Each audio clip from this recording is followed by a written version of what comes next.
I've always felt slightly undereducated. You know, I've always been at a disadvantage. I left Bovington Gurney with a 2-2 in performing arts and a City and Guilds in falconry. So, I felt slightly disadvantaged. I've always tried to better myself. Brief history of time, right.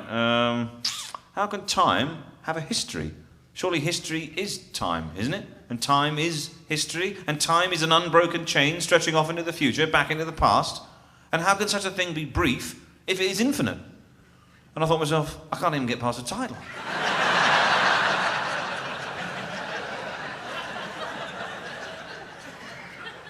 So I put it to one side, read a bit of Tom Clancy. Now, I don't know if you've only read any Tom Clancy. It's a little bit easier to read. Although he does have a very, very coherent world philosophy. And that is good versus evil. Evil seems to get the upper hand. Good triumphs with vastly superior automatic weapons.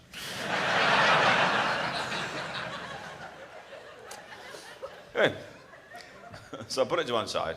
Too exciting, really. And back to Hawking. Now, what he's describing is so vast, it's almost too much for the human brain to get your head round. He's talking about the size of our planet and the size of the star, and the fact that our star, the sun in our solar system, is one of 100,000 million other stars that make up the galaxy, and this galaxy is one of 100,000 million other galaxies that make up the universe. Now that is a billion things by page 2. That's too many things. I can't think of a billion things. Billion? I don't even know where I left my keys half the time. Billion. If I think a number of things, I get to 10, 11, 12, maybe 13 things, then my eyes start to glaze over. I have to sit down and eat a Pringle sandwich. Drawing comfort as the level bread crushes the curve of the Pringle. Crush. Yum.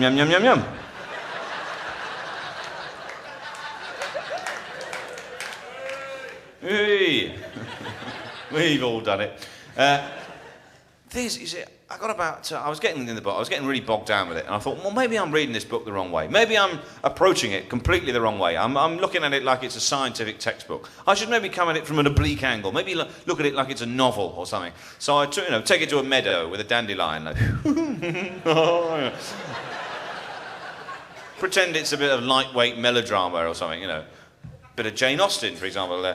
Mr. Knightley, I am confused and not a little annoyed. It seems that even non-rotating black holes create and emit particles at a steady rate. Oh, tush and fie, Emma. Quantum mechanics tells us the particles are created just outside the black hole's event horizon. Oh, Mr. Knightley, my synapses are shutting down.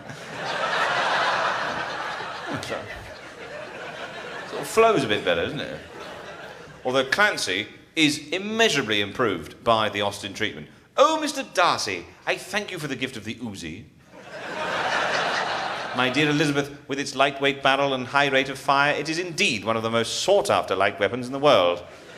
Oh, Mr. Darcy, you the man.